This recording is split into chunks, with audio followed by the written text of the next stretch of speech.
1999, 2009, nouvelle décennie, nouveau siècle aussi. Le bug de l'an 2000 n'a pas lieu, le tout premier iPod voit le jour. On va sur MySpace, on a des portables à clapet, on porte encore des baggies, on se bip car on n'a plus de forfait. Mais surtout, qu'est-ce qu'on se dit ? Petit coup de mou pour Britney Spears qui se rase le crâne, mais coup dur pour l'industrie du disque car on a des tours de CD gravés. La télé-réalité domine, les Américains ont The Osbournes et nous 11 célibataires coupés du monde, dans un loft de 225 mètres carrés.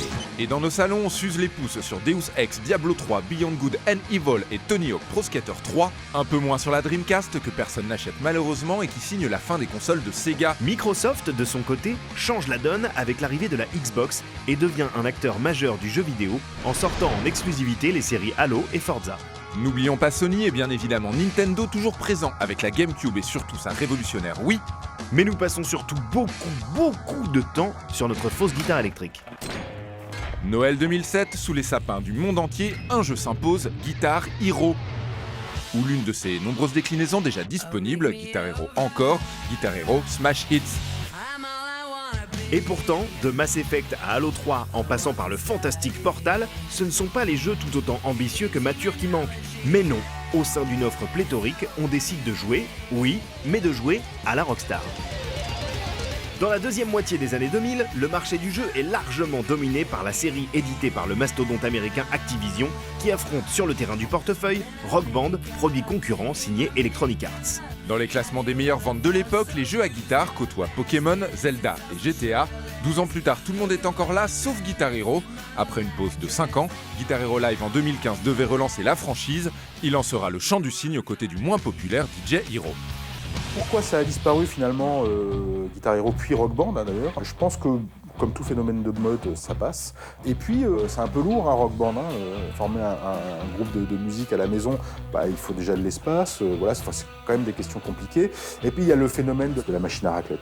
C'est-à-dire que finalement, Rock Band ou Guitar Hero, on le sort une fois par an, un peu comme la machine à raclette. Et puis on range ça dans le grenier, puis on l'oublie. Voilà, et puis ça a été oublié.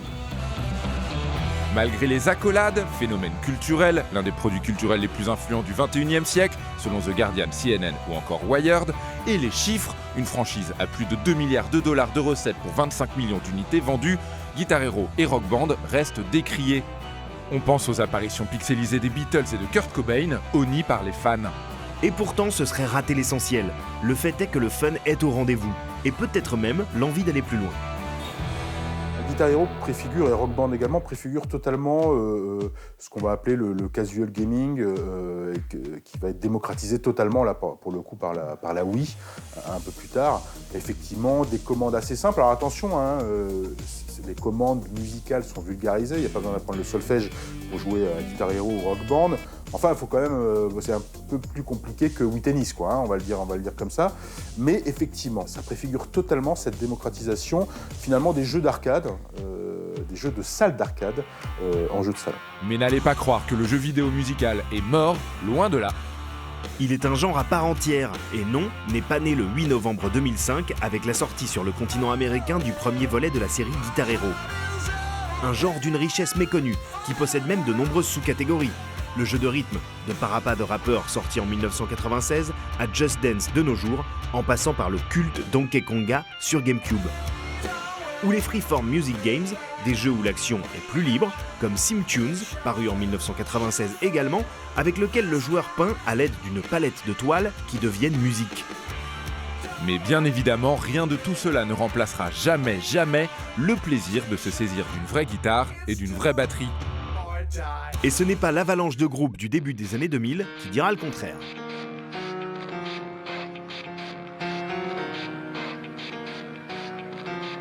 It starts with one thing. I don't know why. It doesn't even matter how hard you try. Keep that in mind. I'm designed to be a memory of a time when I tried. Tous les mercredis soirs, on est scotché devant Ultra Metal sur MCM pour mater les clips de Limp Bizkit, Korn, System of a Down, Deftones et Linkin Park qui remplissent les salles. Mais le mouvement, comme le grunge avant lui, est aussi fulgurant qu'éphémère et s'autodétruit assez rapidement. On se fait donc gentiment chier quand en 2001, ce refrain vient tout changer.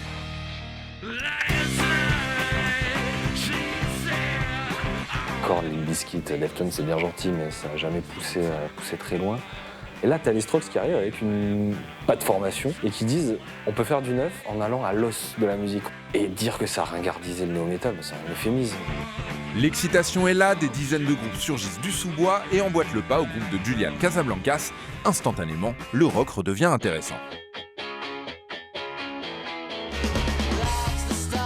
C'est beaucoup d'autres groupes de cette époque-là qui se rendent compte avec les Strokes qu'on peut réutiliser sa guitare, c'est-à-dire qu'on peut appliquer la même formule, allez, je vais remonter loin que Chuck Berry, et quand même être moderne. Enfin, c'est hyper moderne les Strokes. Le retour au rock est global. Avec les Strokes et leur succès colossal, ce sont toutes les industries qui emboîtent le pas.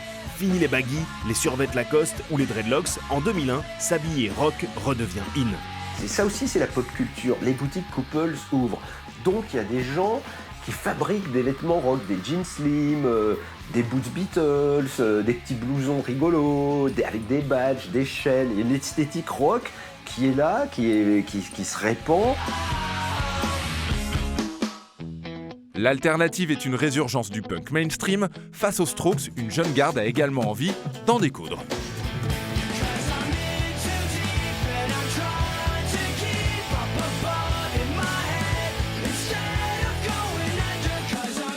Sum 41, Blink 182, Good Charlotte, tout ça sous la houlette des parrains du genre, Green Day, qui sortent alors leur plus gros tube et conquièrent les stades du monde entier. Ce retour au rock et l'émergence de milliers de groupes qui l'occasionnent coïncident avec une étape importante de l'évolution d'Internet, celle du partage numérique et de l'arrivée des réseaux sociaux.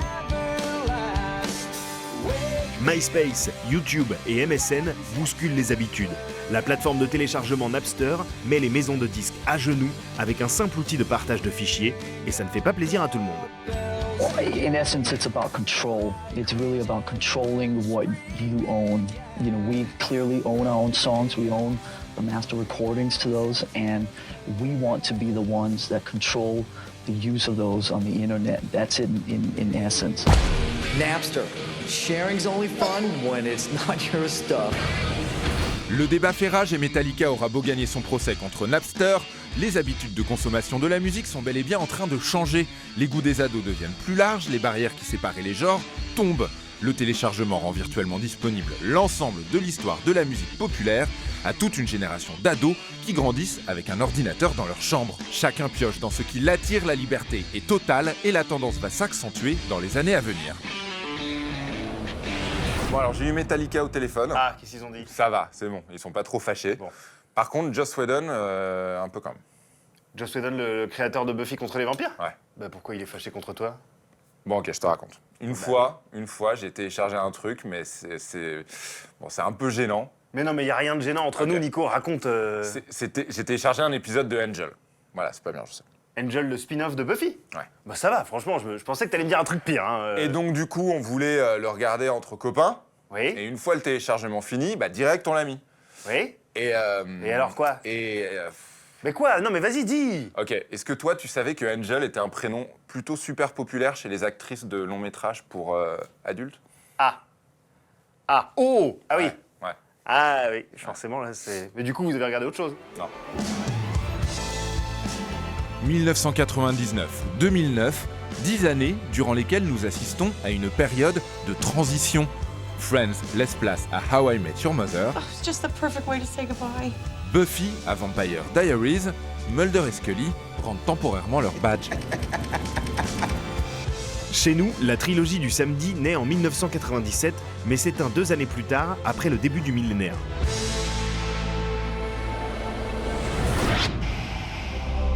Mais surtout HBO, au tournant des années 2000, diffuse Les Sopranos et The Wire, ou deux visions définitives sur une Amérique en proie au doute. Deadwood, The Shield, Band of Brothers, 24 heures chrono, la télévision se dote des moyens du cinéma, mais aussi et surtout de son audace. Elle en séduit même les grands auteurs. Je vois arriver une série qui s'appelle Rome, scénario de John Milius, c'est la vie de Jules César en 20 heures. Donc je me dis, ça c'est génial. Voilà, le scénariste d'Apocalypse Now, il a réalisé sa vie de César et il a eu le luxe d'avoir la BBC qui l'aidait, l'argent américain, le savoir-faire des acteurs anglais. C'est exceptionnel, c'est ça les séries. Longtemps considérées comme bas de gamme, les séries prennent ici un nouvel envol, marchant dans les pas du grand David Lynch et de Twin Peaks, son audacieuse série télé née en 1991. Twin Peaks, c'est le début de la télécinéma. Donc c'est le début de la fin de la honte pour et les réalisateurs, et les comédiens, et les scénaristes de travailler en télé et pas au cinéma. Puisque David Lynch débarque là-dedans, agrandit les cadres, multiplie le nombre de personnages, multiplie la complexité. Ça a décomplexé l'idée de regarder des séries. Mais ça a été un raz-de-marée qui s'est arrêté avant même la fin de la série, puisque dès qu'on a su qu'il avait tué Laura Palmer, les gens s'en sont complètement détournés, donc ça n'a pas duré très longtemps. Et ça a repris cet âge d'or, effectivement, avec HBO, pas dès ses débuts, pas avec Dream On, mais en tout cas avec Les Sopranos, où là, il y avait comme un luxe qui s'était installé à la série, quelque chose qui était à la fois d'action et intellectuel, philosophique et violent, enfin un mélange en fait de tous les genres dans la même série. Et d'ailleurs, David Chase, de quoi il s'est inspiré pour faire les plus belles scènes oniriques des Sopranos? De Twin Peaks. Donc ça dit à quel point c'est infusé dans la pop culture. What are you? I am an inhabiting spirit. Avec l'avènement des forums et Internet présents dans tous les foyers, la communication change, les fans aussi. Nous sommes le 22 septembre 2004 et le tout premier épisode de Lost, œuvre gigantesque, importante, est diffusé sur ABC. Une œuvre de son temps, en partie made in Internet, comme elle l'a prouvé avec The Lost Experience, une chasse au trésor multimédia qui utilisait des emails, publicités télévisées, affiches et faux sites web pour sembler réels.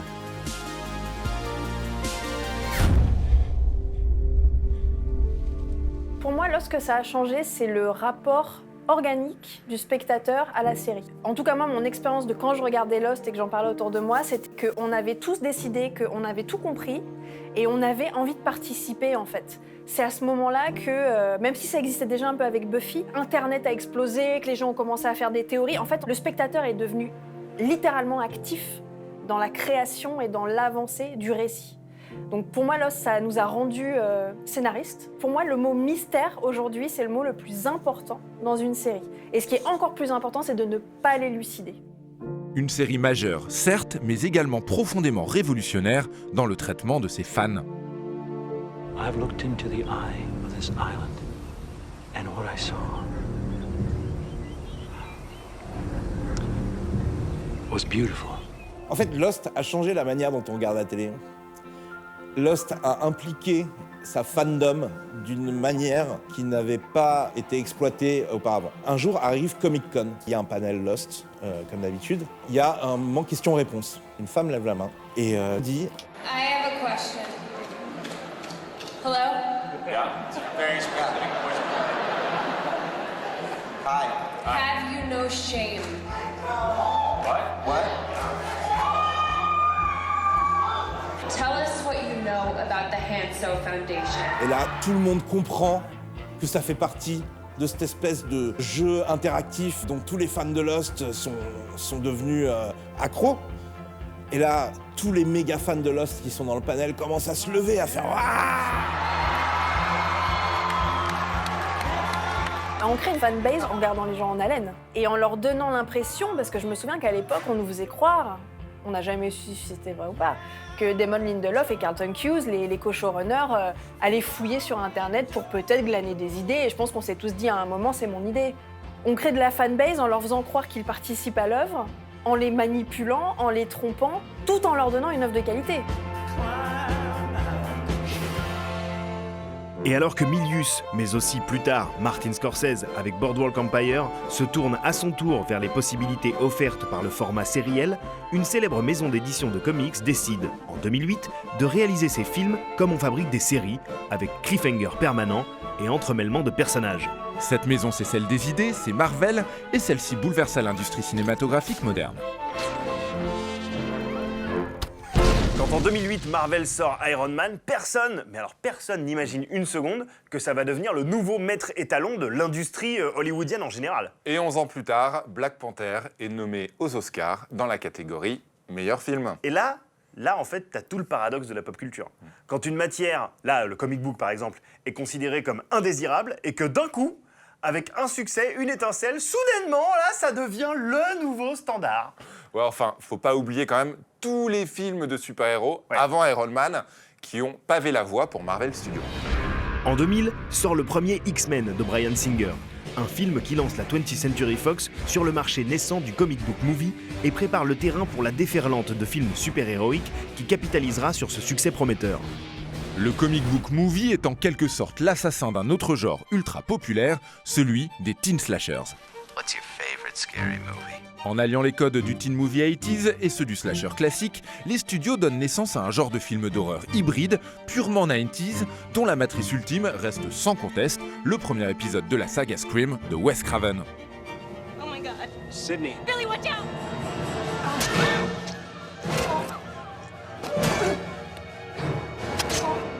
Wes Craven a quand même fait un truc extraordinaire qui est de faire un des premiers films d'horreur méta, où vraiment, c'est le premier film où tu te dis ce film a conscience d'être un film d'horreur et il nous prend pas totalement pour des cons.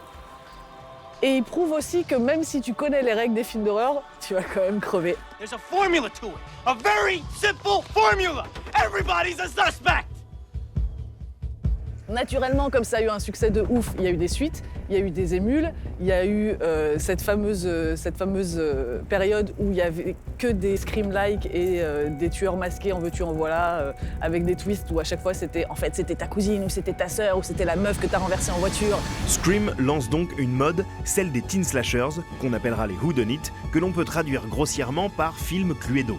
Souviens-toi l'été dernier, Urban Legend, Destination Finale, Mortel Saint-Valentin, des films qui, sans éviter certains clichés, s'adressent directement et avec justesse aux jeunes de 12 à 20 ans.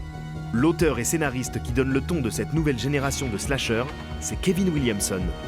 Je pense qu'à l'époque, c'était un mec qui écrivait vachement bien les ados. Il arrivait quand même à toucher à des trucs qui étaient hyper viscéraux et hyper...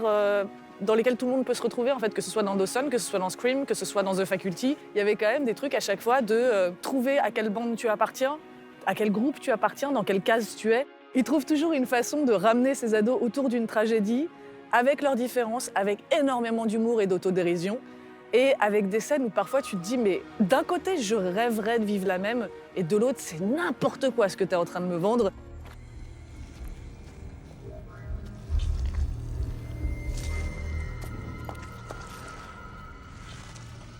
Dans les années 2000, les teen slashers sont petit à petit éclipsés par une nouvelle vague, plus intense, plus choquante, la résultante directe d'une Amérique traumatisée par les attentats du 11 septembre 2001, le torture porn, avec en tête de file Hostel et l'incontournable saga des Sceaux. Hello, Amanda. You don't know me, but I know you.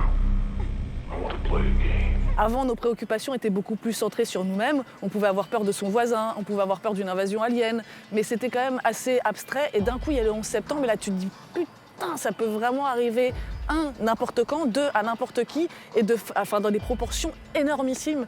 Et juste combattre le tueur masqué qui sévit dans un petit pâté de maison, ça suffisait plus en fait à représenter cette peur que les gens avaient. Et je pense qu'il y a un truc dans le torture porn qui a fait que les gens avaient besoin de s'habituer à une horreur qui les dépassait.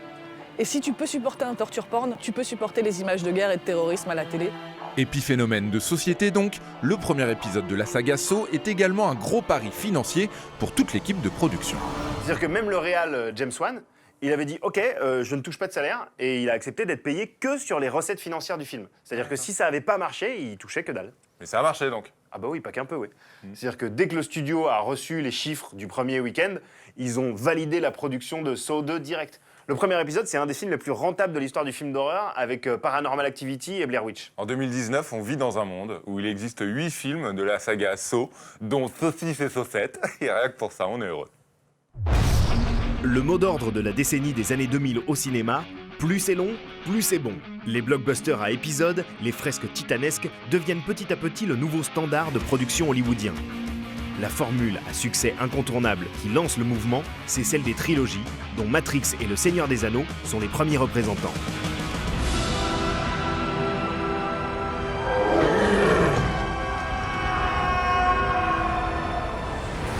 Ce carton des grandes trilogies incite les studios hollywoodiens à obtenir les droits de tout un tas de franchises, plus ou moins populaires, afin d'étendre encore l'envergure de ces productions et surtout leur nombre. Chaque sortie d'un épisode sera désormais marketée événementialisé à outrance. C'est l'âge d'imposantes méga-sagas de blockbusters.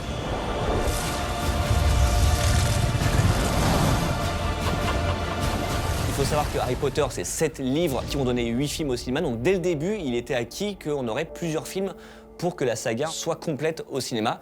Et je pense que ça a créé un précédent et que tous les autres studios ont voulu s'engouffrer dans la brèche, qui dès le départ en fait disent il y a un épisode et on ira jusqu'à 2, 3, 4, 5, 6, 7 et plus si affinité ou si ça fonctionne. Le business des sagas continue d'engranger les billets verts et les longs métrages s'enchaînent à un rythme frénétique. Harry Potter, 8 films sans compter la nouvelle franchise des Animaux Fantastiques. Pirates des Caraïbes, 5 films. Star Wars, 10 films. X-Men, 11 films. Pour ne citer que, car on ne vous cache pas que si nous faisions un compteur des films de super-héros, on exploserait largement les statistiques.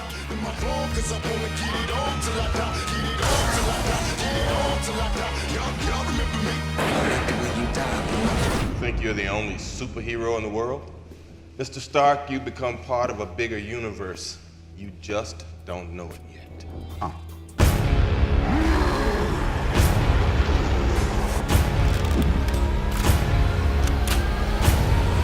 C'est quoi, toi, ton super-héros préféré? Oh là là, mais tu me poses cette question tous les jours, Nico. C'est Batman et de loin. Voilà. D'accord. Et moi, tu veux pas savoir qui c'est? Non. C'est Doorman. Tu connais Doorman? Non, assez mal. C'est un super-héros Marvel créé en 1989. Et alors, j'adorerais que Disney en fasse un film Marvel. D'ailleurs, il peut, attention, accroche-toi là, il peut se téléporter. Ah bah c'est super comme mais super. seulement dans la pièce à côté. Donc, c'est pas génial en fait. Non. Donc, je vais plutôt choisir Armful of Boy. Il est né en 89 aussi, mais c'est un super-héros d'ici. D'accord, et c'est quoi son pouvoir, lui? Il peut détacher ses bras pour taper les gens avec. Mais pourquoi il tape pas directement les gens avec ses bras accrochés? Non? Sinon, tu peux me laisser parler de comics aussi, Ouais, je peux le faire moi? Vas-y. Très bien. Go. C'est bien connu, les comics ne sont pas forcément hyper faciles d'accès pour les novices. Timelines alternatives, multivers et séries qui s'entrecroisent, c'est parfois compliqué de s'y retrouver. Bill Jemas, à l'époque éditeur chez Marvel, lance l'idée de réinventer le Marvel Universe pour le rendre accessible aux nouveaux lecteurs. La saga des Ultimates voit le jour en 2000. Le reboot de Spider-Man, écrit par Brian Michael Bendis, lance la gamme en grande pompe, résultat carton instantané et crédibilité renouvelée pour Marvel. Good job. Thanks. Ultimate Spider-Man numéro 1 est aujourd'hui considéré comme l'un des meilleurs comic books de tous les temps. Ce désir de renouveau n'est pas propre à Marvel, toute l'industrie du comics est touchée. On sent vraiment que le lectorat a grandi, cherche un petit peu autre chose que le méchant interchangeable qui va apparaître dans les séries de super-héros traditionnelles. Et tout ça, c'est un terreau extraordinaire qui va trouver une impulsion folle avec Image Comics. Ce nouveau lectorat, décomplexé, n'hésite plus à fouiner sur les étals des comic shops à la recherche d'autres pépites indées. Chez Dark Horse, Mike Mignola crée de toutes pièces une véritable mythologie fantastique autour de Hellboy. Né dans les années 90, ce personnage sera popularisé la décennie suivante grâce à 2 adaptations cinématographiques d'un futur oscarisé, Guillermo del Toro.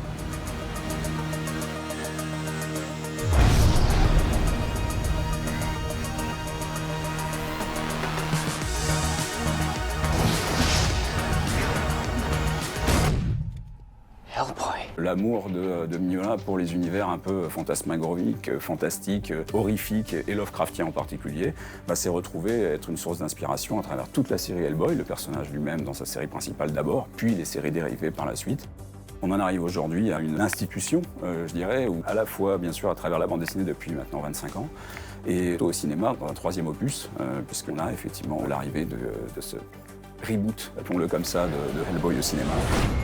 L'avancée du comic book indépendant ne faiblit pas. En 2003, elle prend même la forme de la marche inexorable des hordes de zombies, de ce qui deviendra le phénomène commercial de la décennie, The Walking Dead. Walking Dead, c'est l'histoire avant tout d'un auteur, d'un visionnaire. Aujourd'hui, quand on voit l'empire qu'il a créé sous son label Skybound, on peut dire aujourd'hui que c'était un visionnaire. Et il arrive au début des années 2000 en proposant une histoire à Eric Stephenson, le rédacteur en chef chez Image, d'invasion extraterrestre. Au bout de quelques mois, Stephenson revient vers Kirkman et lui demande mais ils sont où les extraterrestres? Et en fait, Kirkman lui dit bah non, finalement il n'y en a pas, c'est juste une histoire de zombies. Mais le succès commençait à être tel que finalement il n'a pas été question d'abandonner la série. C'est difficile d'expliquer effectivement le succès. On a quelque chose qui échappe en fait à toute analyse véritablement et qui est un phénomène éditorial et voire même un phénomène quasi pop culturel. Oui. Le succès de Walking Dead ne tarde pas à envahir le monde, dont la France en 2007, et la réponse est instantanément positive. Les scores de vente de l'œuvre de Robert Kirkman donnent le tournis, 4,5 millions de copies écoulées à ce jour. Lorsque l'on parle aujourd'hui d'un succès d'édition de comics en France, il ne faut pas les comparer aux chiffres de Walking Dead. Même n'importe quelle bande dessinée, c'est vrai. Parce que c'est vraiment tellement important que finalement ça fausse la moyenne de ce que l'on peut proposer, quoi. Quelques années plus tard, The Walking Dead devient l'une des franchises les plus lucratives et protéiformes du monde du divertissement, avec une série de jeux vidéo, des produits dérivés en pagaille, mais surtout une série télé The Walking Dead. Le succès est écrasant. Mais les succès massifs de Walking Dead en comics et en série ne sont que les prémices d'une ultra-popularisation des comic books dans tous les médias la décennie suivante.